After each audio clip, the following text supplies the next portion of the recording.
lightning show across our city. This is time-lapse video taken outside of the KPRC studios. For the past hour and a half, we have seen incredible lightning dance across the night sky.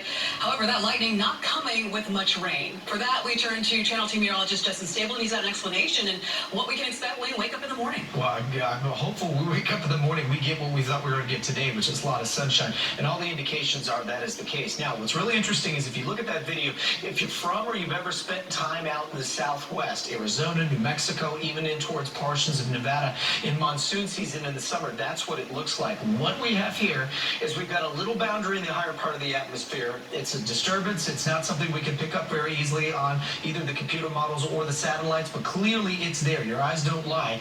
Most of these have been called elevated storms, meaning that a lot of the rain that was falling from this is not necessarily making it to the ground. Now, they put on some pretty good light shows this evening, but I think we're finally starting to get close to the end here. But boy, it has been quite an afternoon and evening, especially for folks from Katy down to Rosenberg, Sugar Land. Now, none of this has really amounted to a whole lot of rain, as I mentioned. In fact, if you look at the 12-hour totals, these bullseyes up here are actually from the hailstorms that came through late last night.